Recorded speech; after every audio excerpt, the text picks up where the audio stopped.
Yeah, that swinging killer on your back. God, let me tell you. Alright, okay, alright.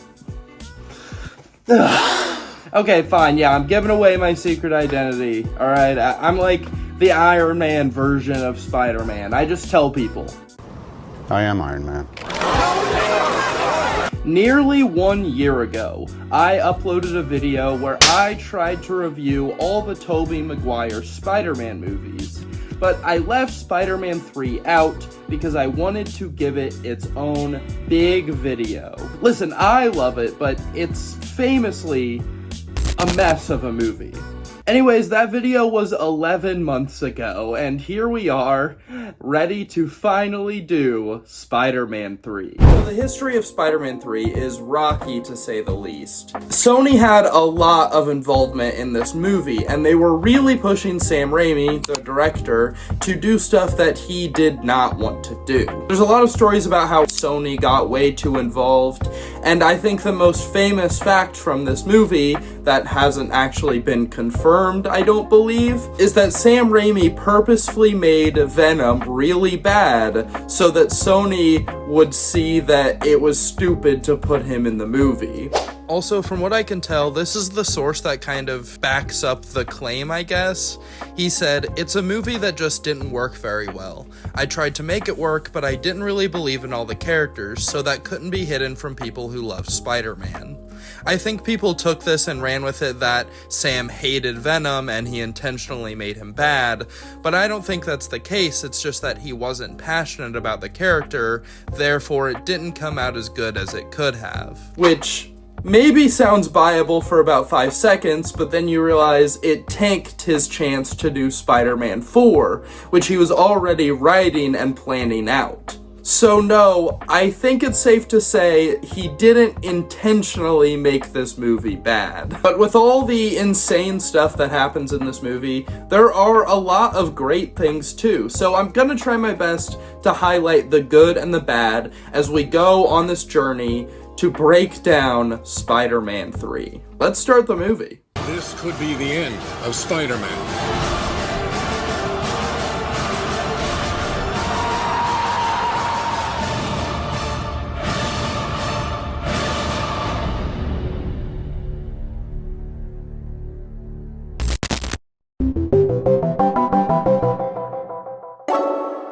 Correct.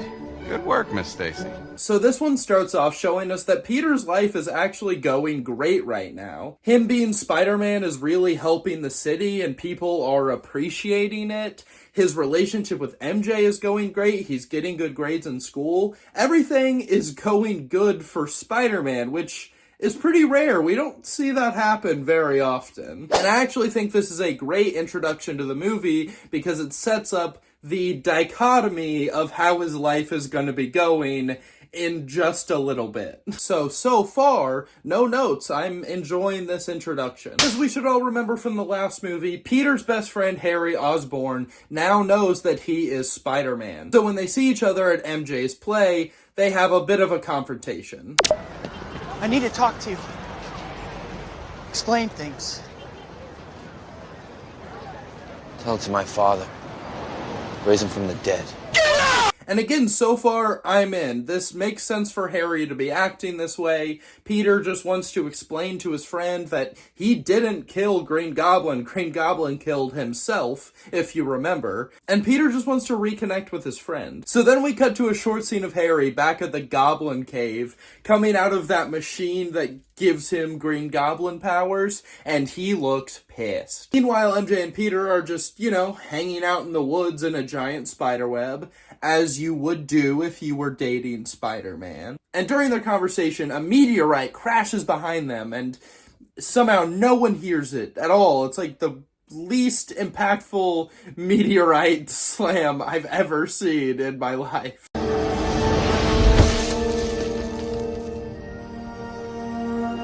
And what's inside that meteorite? A little slimy black substance called the symbiote.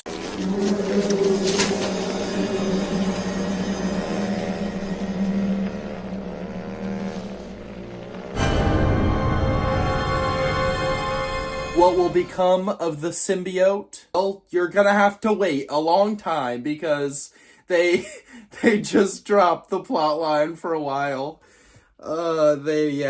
Yeah. So this is where my first big critique of this movie comes in. They introduce Venom right here about 10 minutes into the movie, but we're not gonna see him again for a long time. And that kind of just starts to show the cracks of how overstuffed this movie is. And it's gonna start falling apart very quickly. Cut to the city at night. We see a man in an orange jumpsuit running through the streets, evading the police. He sneaks into the window of a small child hooked up to a breathing machine. We find out this man is Flint Marko. He's been in prison, but he's trying to get money to save his dying daughter. And again, keep in mind, we are now only 12 minutes into the movie, and this is the third plot line that they've set up. First Harry, then the symbiote dropping, and now this guy. What is gonna be the plot of this movie? This might be the third plot line they're setting up, but I actually love the Sandman stuff. It's kind of the best plot of the movie, and that's literally because that's the story Sam Raimi wanted to tell. He didn't want all this other stuff in here. He just wanted to do Sandman justice. And I really think he did. This scene where he's arguing with his wife and his daughter wakes up and he gets to see her is super emotional, dude. I honestly was almost tearing up watching it again. I kind of forgot how great this stuff is. The dude playing Sandman is a great actor, and honestly so is the wife and daughter, even though they have a really small role here.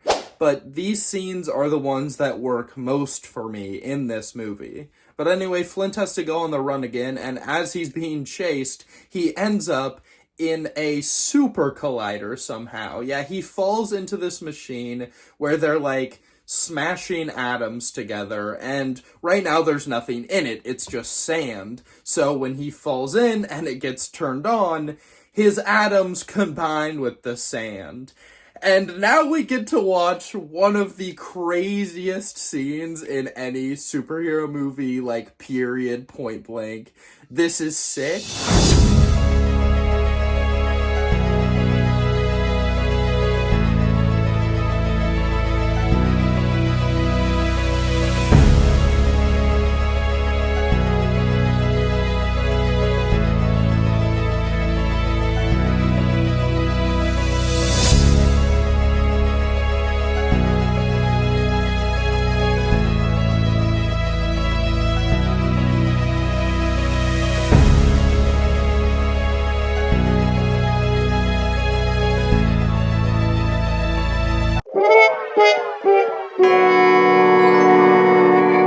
Back with Peter, we get a nice scene of him going over to his Aunt May's house to tell her that he's gonna propose to MJ. And on his way out, Harry finally strikes. This scene is insane, and seeing Peter just in plain clothes getting to fight around as Spider-Man was sick. And people might say this scene is dated or the CGI looks bad, but I still think this holds up. It's just that they decided to use a lot more CGI in this movie than in the previous ones, but I think for like 2007, it looks pretty great. Dude, oh my god, and this shot of Peter swinging around the top of the Empire State Building, shooting web balls out at Harry, it goes so hard. Like, how can you not love this fight? As Harry chases Peter through the city in this epic scene, it ends like this. Oh.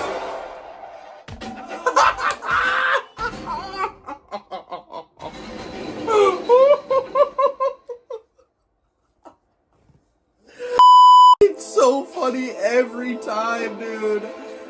Oh my god. This is like the most iconic scene in this movie. Peter clotheslines Harry on the throat. Then he slams his head into that pipe.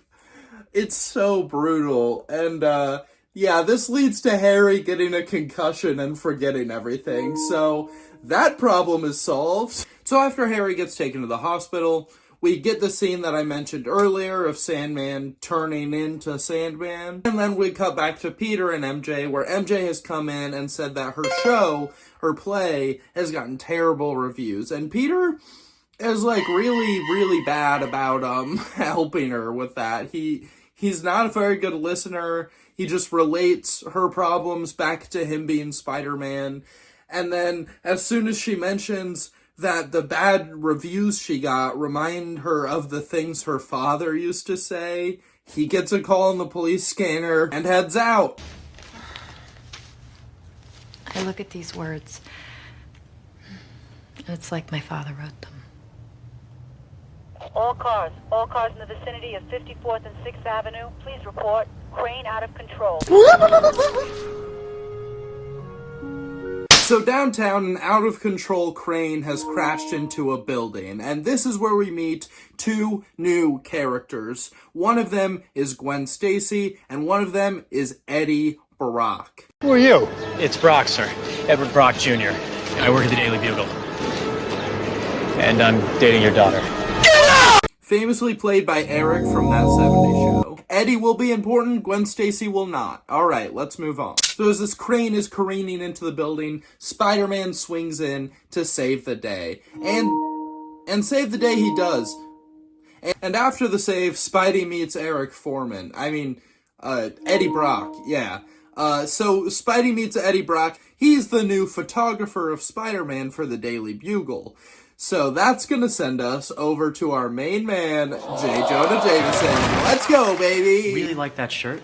Here, it's a crane accident. Check out the light source. He likes my shirt. When we cut over to the Daily Bugle, J. Jonah is trying to get ideas for a new slogan for the paper, and they're just doing this whole bit where he can't get too angry because of his blood pressure, and every time he tries to yell, the receptionist buzzes a really loud buzzer, which just makes him angrier. It's so funny. Just have leather smaller. Get on with it, you moron! What? But anyway, this scene is basically here to introduce Peter Parker to Eddie Brock, because we just got Spider-Man and Eddie meeting, but now we need them meeting. Does that make sense? Yes! And as we go through this, I'm trying to point out what I think works and doesn't work here, and this is an aspect that I do think works. Eddie Brock and Peter have a good little rivalry here. They set it up nicely, and we'll see how they go with that going forward. Then we move on to Peter bringing Harry back home after his hospital trip, and he's fully concussed and doesn't remember that Peter is Spider-Man. He's basically reset to how he was in the second movie, kind of. He's not on, a blood-filled rage to find who killed his dad. He's just kind of Harry. He's just hanging out, and I really love this. We get to see Peter and Harry interacting in a way that these movies don't really show at any point. It reminds me a lot of what we get to see in the PlayStation Spider-Man 2 game with Harry and Peter, how they're childhood friends. They get to go to their old school together and reminisce about how they grew up hanging out and stuff. And again, these movies don't really show us that, so it's nice to get just a moment of that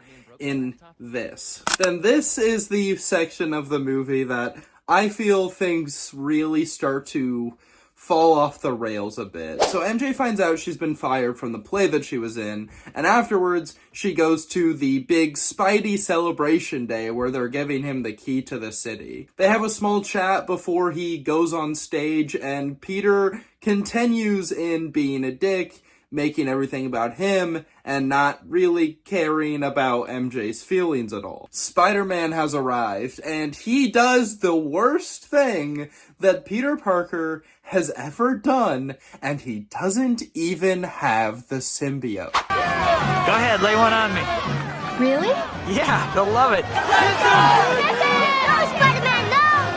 All right.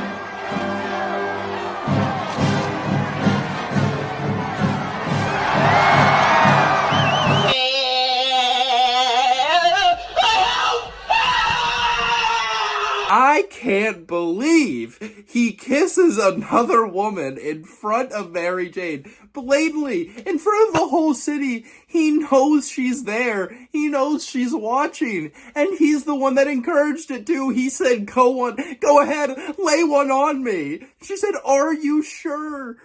Why?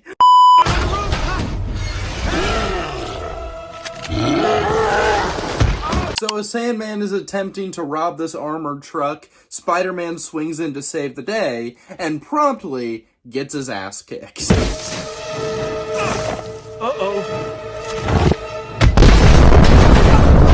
So the next scene kind of brings us into the halfway point, and I'm straight up, I'm skipping it. I'm watching the movie right now in front of me, and I'm skipping this scene because it's so painfully bad. We're just continuing the Peter being an asshole train, and I'm just gonna play you the clip of what he does because I can't talk about it. Parents and I were just having dinner here. Oh.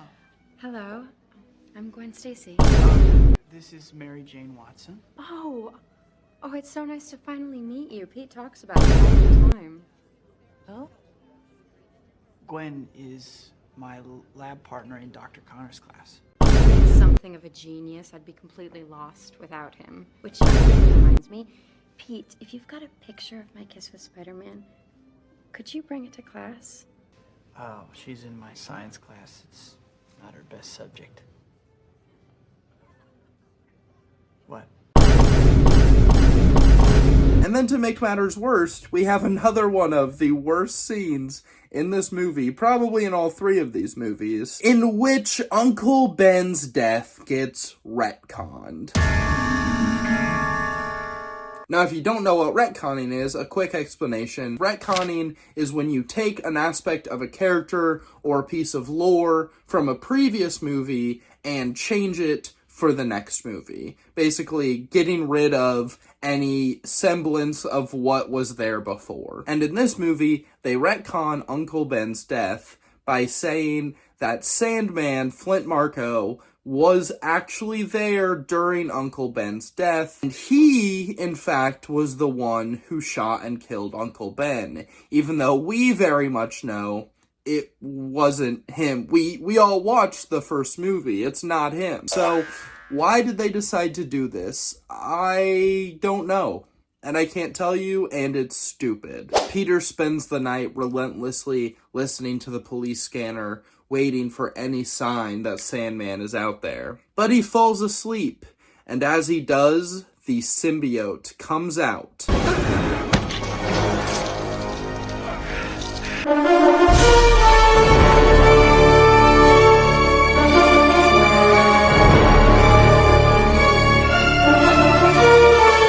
God dang, you can say Sam Raimi doesn't like Venom all day, but oh my lord, that music, that scene, bro, oh my god. The introduction of Venom goes hard, and I don't care who says otherwise. So the black suit is making Peter faster, stronger, better, but it needs some kind of explanation. So he takes it over to his professor, Kurt Connors, who would have became the Lizard in Spider-Man 4, but we never got it. The professor says that this life form seems to be a symbiote of some kind that can attach to its host and make it harder, better, faster, stronger. But it could also have some unwanted effects, so he warns that Peter should stay away from it.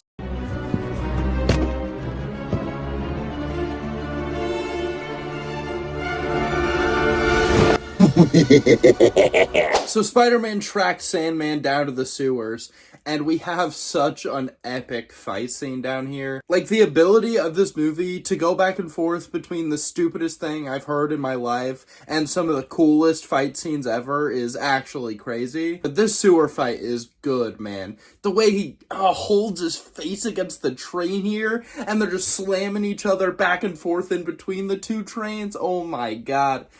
It goes so hard. But unfortunately for Sandman, Peter finds out his one weakness, water. And he turns him into Mudman real quick.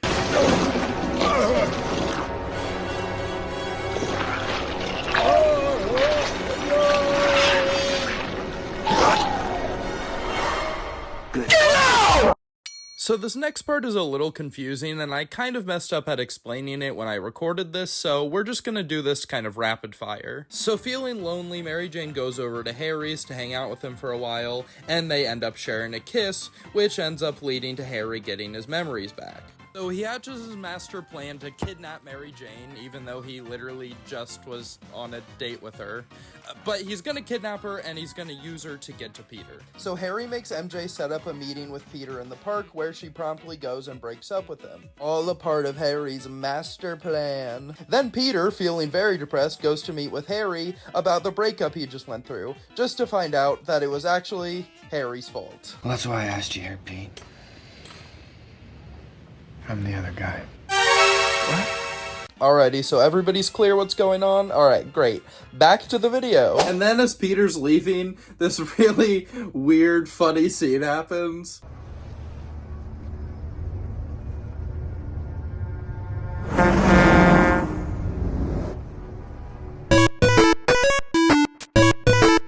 Why did that happen?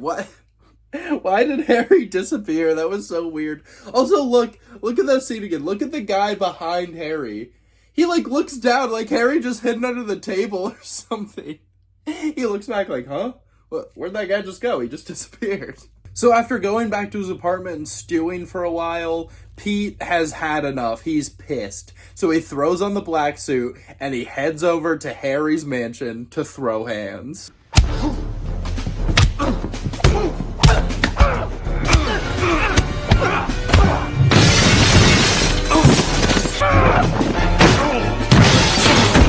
And when it seems like Peter has Harry beat, as he's walking away, Harry chucks a goblin grenade at him.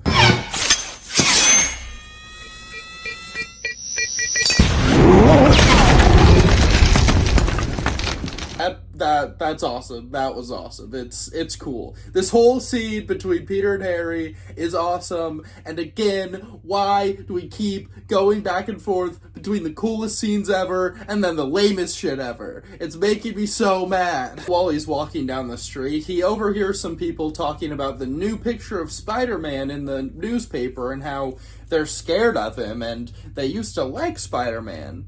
And Peter notices a little tagline on the bottom that says, "Photographed by Eddie Brock." And he says, I'm gonna put some dirt in your eye. So Peter heads over to the Bugle where he finds a party being thrown for Eddie. But that party is soon interrupted as Peter throws Eddie up against the wall, exposes him for being a fraud and having a fake picture. But Peter exposes him, Eddie gets fired, and now Eddie has a true vendetta against Peter. He's really just making enemies left and right, isn't he? And Peter thinks he's so sick after doing this that he gets a montage where he gets to dance around in the streets. And it is, famously the most remembered part that everybody laughs at, everybody clowns on. And yeah, it's for good reason, because it's bad. If you thought Peter couldn't become a worse person, just hold on a minute, because we're about to get into some domestic abuse. Trigger warning. So, Peter steals Gwen Stacy from Eddie Brock, making him even more vengeful towards him. And he takes her out to the club that MJ works at. He does a whole big song and dance number in front of her, kisses her in front of MJ. And then, while he's fighting with security, MJ tries to pull him off of them, and he absolutely just backhands the shit out of her.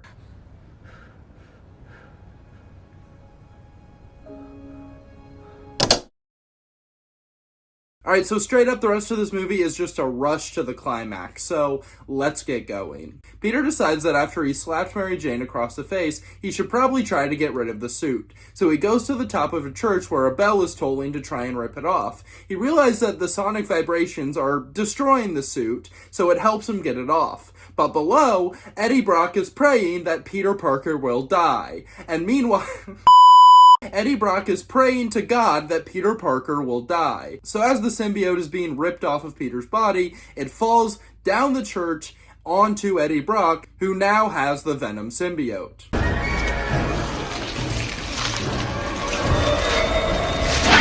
So now we have a guy who very much hates Peter Parker and wants to murder him, and a symbiote who just got ripped off of Peter Parker. I think they're gonna want to kill Spider-Man if I had to guess. And here's where Eddie Brock actually plays a genius move. I want to kill the spider.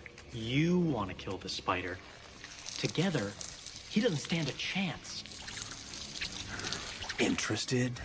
And then very quickly, Venom kidnaps Mary Jane, and we cut to a crazy, elaborate setup where they're on top of this giant skyscraper that's being constructed.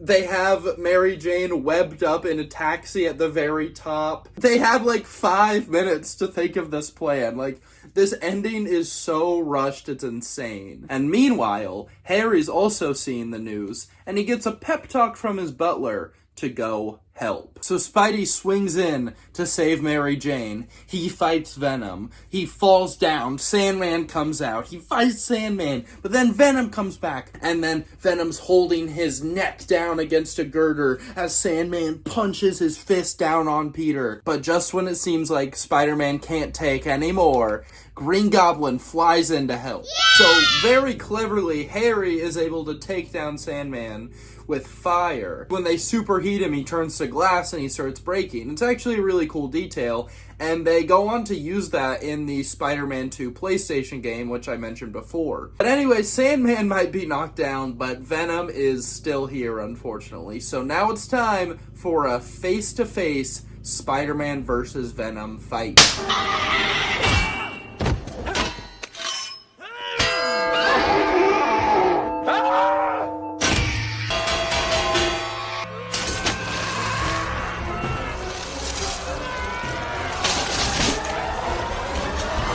So yeah, Venom and Eddie are dead, and seeing this makes Sandman rethink all of his life choices, and he decides he doesn't want to do this anymore. So Sandman and Peter have a little heart-to-heart, and we retcon Uncle Ben's death one more time by showing that Sandman actually didn't mean to shoot him, and it was just his partner spooking him. He's not a bad guy. Sure, why not? We got like 5 minutes left. Let's just do that. Okay, so Sandman dissipates into sand. So everything seems okay, but I actually did not tell you guys that right before he made that whole circle with the pipes, Venom actually stabbed Harry. So Harry's bleeding out. Peter and MJ get their last moments to kind of talk to him and say they love him and everything, and it's really sweet.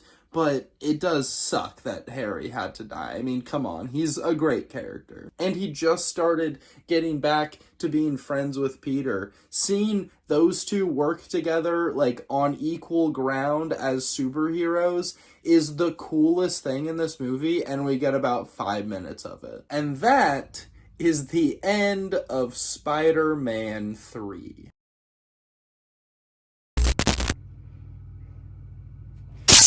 Alright, I'm learning.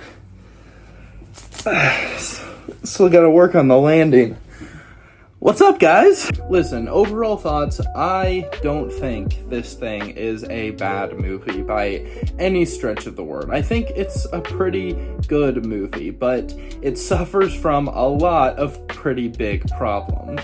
The pacing is atrocious. As I mentioned throughout the whole thing, we go back and forth between really cool action scenes and really terribly written, cringy dialogue scenes, and scenes where Peter is just being a dick, again, before he even gets the symbiote. There's no reason for his character to be written like this, and I don't know what they were thinking. And then we come to Venom. Venom, of course, was an unneeded aspect of this movie. We saw it very clearly.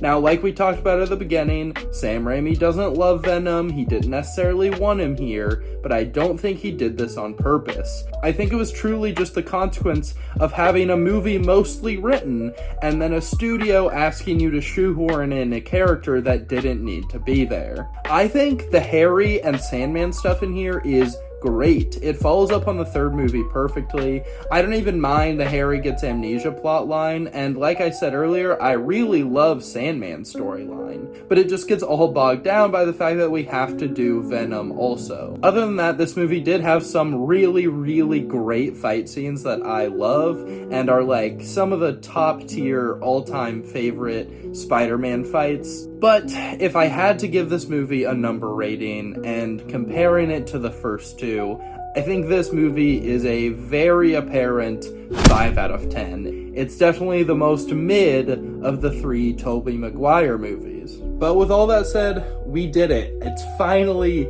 done. 11 months in the making, and I reviewed the first 3 Spider-Man movies. And I hope you guys enjoyed, because I have an announcement about what we're doing going forward. I've already started it, but I'm watching every single X-Men movie, and I'm going to be doing a really big video ranking all of them. So if you like the Marvel content, the mutant content, stay tuned, because you're going to be getting a whole lot more of it.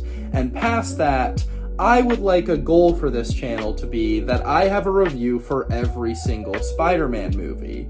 Now that means what we're going to be doing next is the Andrew Garfield Amazing Spider-Man movies. There's only 2 of them, so it shouldn't take as long, and they're going to be in one video, but I'm really excited for that, and eventually we'll do the Tom Holland ones, we'll do the Spider-Verse ones. I want to have a review for every single Spider-Man movie on this channel. Stay tuned for the Spider-Man and X-Men content, because that's the big bread and butter. Those are going to be the big production videos, alright? And please go back and watch the first 2 reviews. They're pretty good. So now you can watch them all 3 together. I'll make a handy little playlist for you. Anyway, guys, that's the video. I gotta get out there and do some crime fighting. I'll see you later.